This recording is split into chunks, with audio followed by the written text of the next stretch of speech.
Vivez le plaisir du triathlon avec le Grand Prix FF Tri Lyonnaise des Eaux.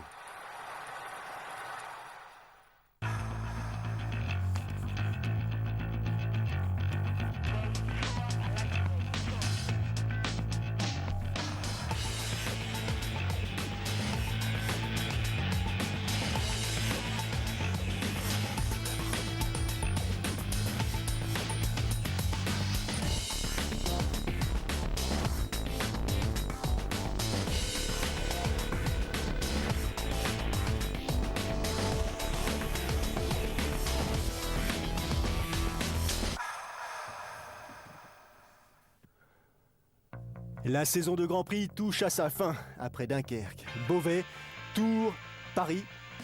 Les concurrents et les concurrentes ont désormais rendez-vous à La Baule.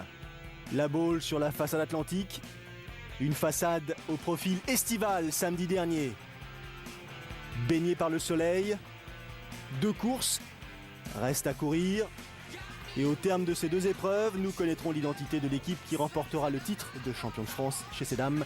Et la même chose du côté de chez ces messieurs, même si du côté de chez ces dames, on a déjà une petite idée plus ou moins précise de l'identité de l'équipe qui montera sur la plus haute marche du podium.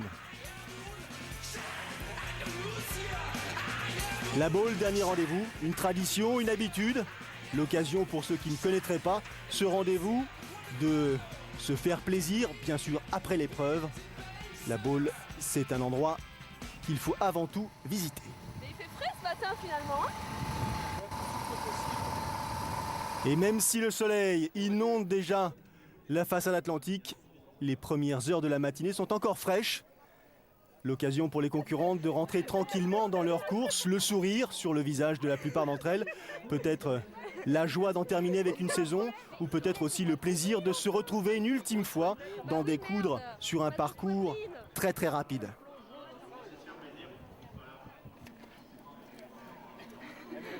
Et Micha Réron a le sourire, et pour cause. Elle est championne du monde. Déjà ça fait vraiment très plaisir, donc c'est vrai que c'est un petit peu dur à gérer parce qu'on veut le fêter, on veut marquer le coup et donc l'entraînement baisse un petit peu, mais bon c'est vraiment super à fêter et c'est vraiment des bons moments, donc c'est vraiment des moments extraordinaires. Ça me motive d'autant plus pour continuer et travailler encore plus. Et c'est vrai que là je termine bien sur mes années juniors, mais il reste encore beaucoup de travail à faire pour la catégorie élite surtout. Donc non, ça m'effraie pas et j'ai envie de travailler pour bien figurer. Championne du monde junior, double championne d'Europe et Micha Réron, très courtisée par les clubs de D1. Mais revenons à l'actualité et justement la compétition que vont se livrer ces clubs pour le titre national. C'est plutôt positif pour la suite. Je sais qu'il me reste un peu de marge et là on va essayer de finir la saison en beauté avec quelques courses bien sympas avec le club où on montre le maillot et qu'on est fort encore. Pour la première place du podium, ça va être compliqué. Maintenant, mathématiquement, la place de 2, c'est toujours jouable. Malheureusement, la place de 4 aussi. Donc voilà, il va falloir être vigilant à ça. La victoire générale, normalement, c'est bon. Donc là, vraiment, le but, c'est avec l'équipe qu'on a, c'est de gagner par équipe cette étape. Et puis, on aimerait bien avoir une victoire individuelle. Vu les 4 étrangères qu'on a, ça devrait être possible. Moi, je suis là un peu pour faire de la figuration, mais je vais donner le meilleur de moi-même de toute manière. Et puis, on est toutes super contentes d'être de la fête avec un temps magnifique aujourd'hui. Allez, au classement général, justement, avant cette ultime épreuve de la saison et le leadership de Beauvais qui compte 70 points après 4 épreuves. Derrière, Poissy à 57 points, Châteauroux 54, Montpellier 51. Il est là, elle est là la compétition actuelle. Ici à la Baule, c'est effectivement l'identité de la 2e et de la 3e place qui se joue lors de ce dernier rendez-vous de la saison de Grand Prix. Gros plan sur le club de Charleville. Pas concerné directement par le podium cette saison, un club qui vient de la Division 2, qui a découvert l'élite cette année et qui ne cesse de se bonifier pour le plus grand plaisir de son président. En fait, on a fait champion de France de 2e division l'année passée chez les féminines. Cette année, notre objectif était le maintien, comme tout club promu C'était l'objectif avoué, mais au fil des courses, on s'est pris au jeu, on a progressé, on est passé de la 10e place et maintenant on est en bagarre pour la 5e place du classement général. Donc c'est un objectif inespéré et un résultat vraiment formidable. Je pense que notre recrutement a été quand même très bon. Un championnat de France de triathlon des clubs, c'est très long, hein, ça part du mois de mai jusqu'au mois de septembre. Donc il fallait un effectif suffisamment large pour pouvoir pallier aux défaillances, aux blessures, aux compétitions internationales. Donc c'est ce que j'ai fait et le résultat est là. Cette année, notre découverte, on va dire, c'est Catherine Verstuyft. C'est une fille, c'est une Belge, qui a découvert seulement le triathlon l'an passé. Elle a commencé le triathlon l'an passé et là, elle a explosé puisque grâce à ses résultats chez nous en Grand Prix, la fédération même belge l'a découverte et l'a pas embauchée, mais l'a sélectionnée pour les championnats d'Europe. Donc c'est la découverte de cette année et je pense qu'elle a encore une belle marge de progression l'an prochain. Encore un exemple, si besoin était, de la qualité de ce Grand Prix, de la qualité des athlètes qui le disputent tout au long de l'année. Allez, retour à la compétition et à ce parcours de natation par lequel vont commencer donc ces dames. 750 mètres, une seule boucle donc dans l'océan, puis un parcours cycliste long de 20 km, 3 allers et retours, très simple, rapide, attention au vent tout de même, et enfin la course à pied, 5 km pour terminer.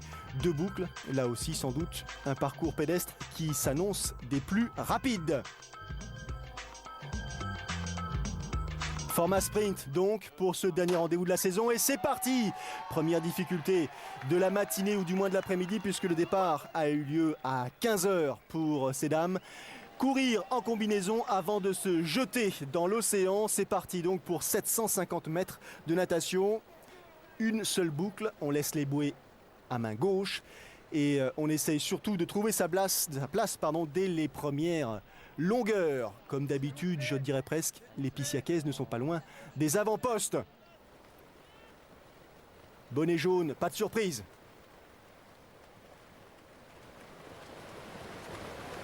« 5,25, passage de la deuxième bouée. » C'est qu'en tête. Pas la moindre idée. Vu d'ici, c'est un petit peu difficile. Pour les garçons, j'aurai peut-être plus de précision tout à l'heure. Et là pour les filles, l'espoir? Ça va être plutôt les Pissiacaises avec Jodie Swallow, Kerry Lang probablement, Jessica Harrison pas très loin derrière. Et puis nous, on devrait pouvoir, les bonnets rouges, ne devraient pas être très loin non plus. Après, grosse transition, donc la transition peut aussi faire des différences. Il n'a pas tort, Laurent Chopin, Jodie Swallow devant, Jessica Harrison pour Poissy, Kerry Lang, mais aussi Magali Di Marco pour Châteauroux, André Witt pour Beauvais, Niki Samuels pour Parthenay, tout ça dans un mouchoir de poche. Un écart déjà substantiel avec les poursuivantes et la sortie en mode Dolphin pour Jodie Swallow. Première après 11 minutes et 8 secondes à s'extraire donc de l'océan, direction l'aire de transition pour commencer à s'équiper, se préparer et attaquer le parcours cycliste. 20 km au programme de ces demoiselles et de ces messieurs. Jodie Swallow, Jessica Harrison, Andrea Hewitt, sous nos yeux.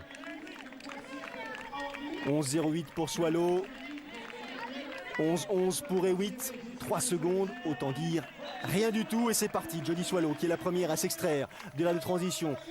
N'enchaîne pas avec une rapidité exemplaire. Derrière, elles reviennent du coup rapidement sur la Britannique. Jessica Harrison, championne de France 2009 courte distance dans la foulée, coéquipière. Et Andrea Hewitt, la néo-zélandaise de Beauvais, qui a terminé 3e de la Coupe du Monde, du moins des championnats du monde, cette année. Ça, c'est le temps réalisé par les premières à l'issue des 750 mètres de natation. Et confirmation donc, Swallow est sortie la première devant Di Marco, Harrison, Hewitt et Niki Samuels.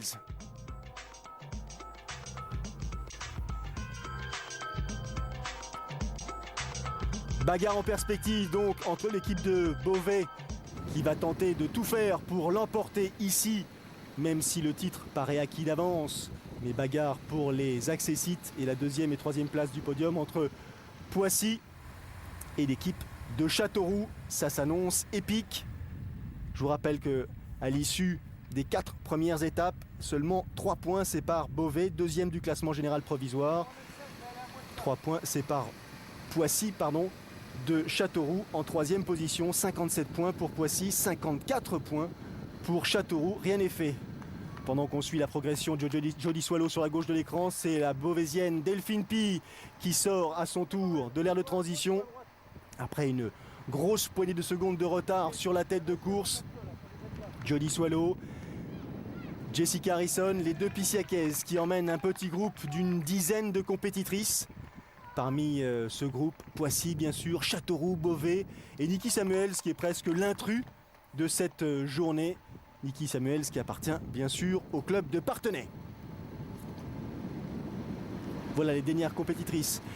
Attaque le parcours cycliste, on revient sur la tête de l'épreuve avec le gros plan sur Jody Swallow qui invective ses coéquipières. Il faut y aller, c'est maintenant que ça se décide, on ne va pas attendre, patienter, faire en sorte que Châteauroux nous passe devant. Et le public sous le soleil de la Baule venu soutenir ces triathlètes qui en terminent encore une fois avec la saison. Changement de couleur aux avant-postes. Oliaville, la Britannique, tout juste auréolée de son titre de championne du monde. Les moins de 23 ans a passé la vitesse supérieure. Elle aussi essaye de réveiller un tant soit peu le groupe, accélérer, maintenir l'écart, faire en sorte de ne pas se faire reprendre par le gros du peloton, à peu près une trentaine, une quarantaine de secondes en retrait, un gros du peloton qui essaye d'emmener avec elle Amy Charéron, donc la jeune championne du monde junior. André Witt sur la gauche de l'écran. Alors, Beauvais, représenté donc ici par André Witt, Oliaville, Anya Dittmer, Vicky Hollande. Il y a Châteauroux avec Carole Péon, Magali Di Marco, Mélanie Anaheim. Il y a Poissy avec Jody Swallow, avec Jessica Harrison, avec Kerry Lang, avec Catherine Müller et enfin Niki Samuels de Parthenay. Donc un groupe de 12 triathlètes qui accroît un écart. On est passé de 35 secondes maintenant à 50 secondes à l'attaque de ce deuxième tour. Elles s'entendent bien, elles s'organisent, elles sont efficaces, on prend les relais, pas de temps mort.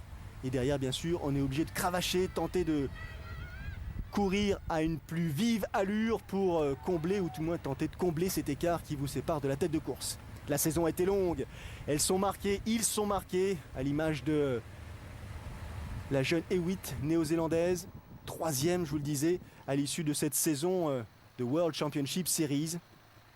Une saison longue qui s'est terminée en Australie mi-septembre, 15 jours à peine avant cette étape de Grand Prix disputée à La Baule. Et pourtant, les meilleures représentantes et les meilleurs représentants des clubs sont ici présents pour défendre leurs couleurs, pour offrir un spectacle de première catégorie au public venu nombreux.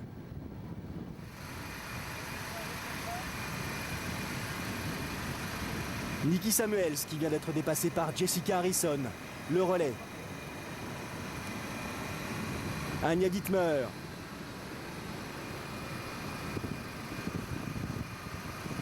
Anya Dittmer qui s'était imposée ici, pas ici plutôt, lors de l'étape de Dunkerque en début de saison. Première étape du Grand Prix. Allez, c'est le dernier tour, dernier virage. Il faut se bagarrer un petit peu avec le vent de face.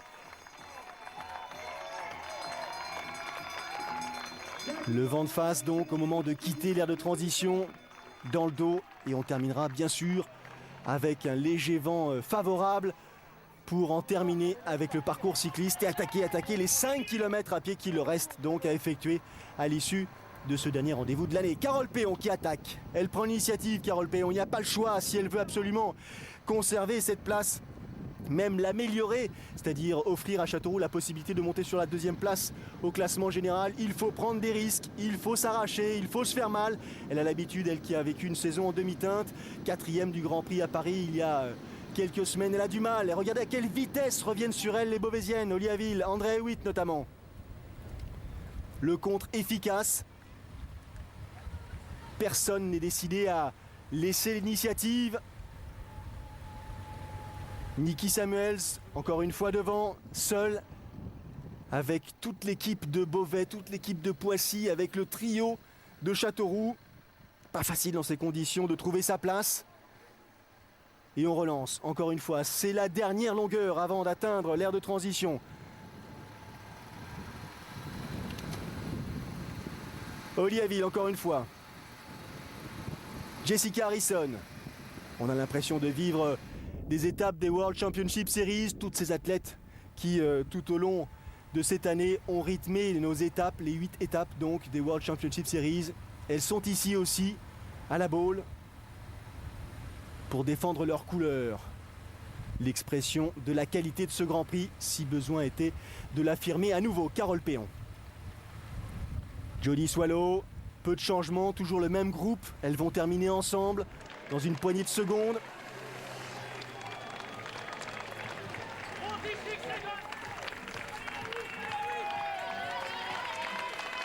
Les applaudissements, le soutien du public.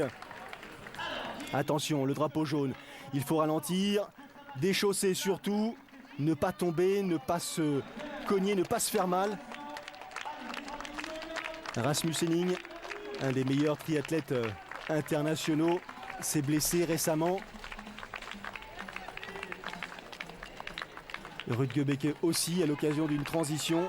Attention au contact. C'est parti pour Andrea Hewitt et les 5 km. Dans sa foulée, Jessica Harrison, Carole Péon, Oli Haville, Niki Samuels, Magali Di Marco, Mélanie Anaheim. Elles sont dans un mouchoir de poche. Même si devant, ça attaque, ça attaque. Est-ce que c'est un coup de poker tenté par les Beauvaisiennes? On va voir ça dans un instant. Les temps réalisés donc à l'issue du parcours cycliste. Meilleur temps pour Jessica Harrison, Catherine Müller, Andrea Hewitt, Oli Haville, Kerry Lang. À peine 2 secondes entre ces athlètes. Le parcours pédestre s'annonce radicalement rapide. Carole Péon a pris les avant-postes. Elle est devant, elle imprime le rythme. On a vu dans sa foulée Anya Dittmer. On a vu aussi Andrea Hewitt un peu plus loin. Oli Haville qui s'accroche. Jody Swallow qui est devant et qui essaye d'accrocher elle aussi la foulée de Dittmer. Elle tente le tout pour le tout, Carole Péon. Peut-être essayer d'asphyxier ses adversaires. Il y a 5 km à parcourir.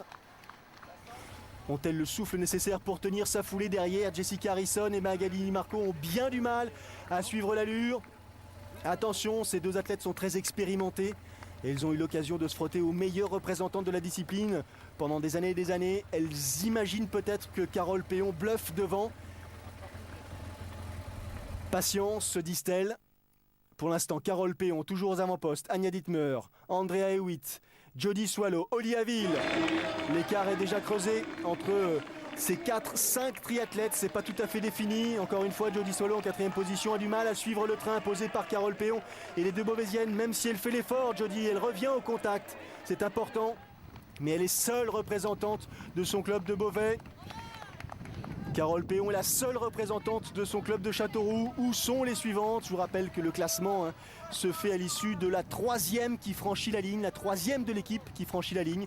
Il est donc important de avoir une course d'équipe. C'est pour ça que Carole Péon se retourne pour voir où sont ses coéquipières. Tandis qu'une chose est certaine, il y a 3 Beauvaisiennes aux avant-postes. Hewitt, Dittmer et en retrait Oli Haville. Course gagnante pour Beauvais. Déjà quasiment assuré du titre national cette saison chez ces dames. Là, c'est une certitude. Les Beauvaisiennes ont encore une fois montré qu'elles étaient les plus fortes. Ce qui est important de voir, c'est justement où sont les autres membres de l'équipe de Poissy, les autres membres de l'équipe de Châteauroux pour établir un classement général. Pour l'instant, Jessica Harrison est la 2e représentante de Poissy derrière Jody Swallow. Pas de représentante de Châteauroux. Magali Di Marco est pour l'instant en retrait. Il va falloir compter ses troupes, ça coince derrière, ça commence à devenir un tout petit peu compliqué. Et Jody Swallow, qui a repris la tête de l'épreuve, qui elle à nouveau accélère. Carole Péon en sa foulée, Anya Dittmer, Andrea Hewitt, sagement calée. Elle nous prépare quelque chose, ces deux-là. Elles ont une pointe de vitesse en général dangereuse en fin de parcours, difficile à tenir. Et Andrea Hewitt en 4e position tient sa place pendant ce temps-là. Anya Dittmer, elle a décidé d'accélérer un petit peu. Carole Péon sent effectivement le coup de Jarnac intervenir. Rester dans sa foulée, essayer de maintenir l'allure. Et regardez ce qui se précise aussi en retrait. Andrea Hewitt en 3e place. Ça y est, c'est parti du côté de Beauvais. Anya Dittmer donne le ton. Hewitt dans la foulée. Péon s'accroche. Elle donne tout pour aller jusqu'au bout et franchir la ligne parmi les 3 premières. Victoire pour Anya Dittmer. 2e place pour Carole Péon. 3e place pour Andrea Hewitt, 4e place pour Jody Swallow. Ça va être chaud pour le classement général par équipe. Elles sont épuisées, elles ont tout donné.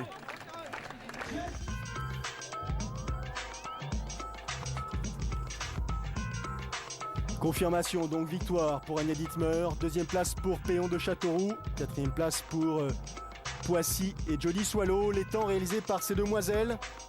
Attention au classement général avant cette étape, Poissy était deuxième, Châteauroux troisième. Poissy donc prend la deuxième place et Châteauroux la troisième. Poissy va donc confirmer sa place au classement. On savait qu'on allait quasiment l'avoir, sauf une catastrophe, c'est ce qu'on avait dit tout à l'heure. Je leur ai pas mis la pression, je leur ai juste dit c'est la finale, il me faut une victoire individuelle, une victoire par équipe. Donc elles n'avaient pas la pression du tout. Non, mais tout s'est bien passé. Tactiquement, comme on se connaît tous, on sait à peu près comment les situations de course se préparent et se projettent. Et par conséquent, on avait établi plusieurs scénarios possibles. Elles savaient ce qu'elles avaient à faire, elles l'ont appliqué. Après, Anya au sprint, des fois ça joue à pas grand-chose avec Carole et Andrea. Donc voilà, ouais, un bon début de finale du Grand Prix. On va voir les garçons tout à l'heure, mais là ça commence pas mal. Il a le sourire, Laurent Chopin, et pour cause, Beauvais donc monte sur la plus haute marche. Championne de France par équipe. L'équipe féminine, deuxième place pour Poissy, troisième place pour Châteauroux et cinquième place, elles y sont arrivées, l'équipe de Charleville qui est donc passée de la 6e à la 5e place. Les autres sous vos yeux, les autres équipes. Le classement, fin de saison difficile pour Saint-Etienne, ici les Moulineaux et Lyon qui risquent de passer en D2. On marque une pause, les garçons c'est tout de suite.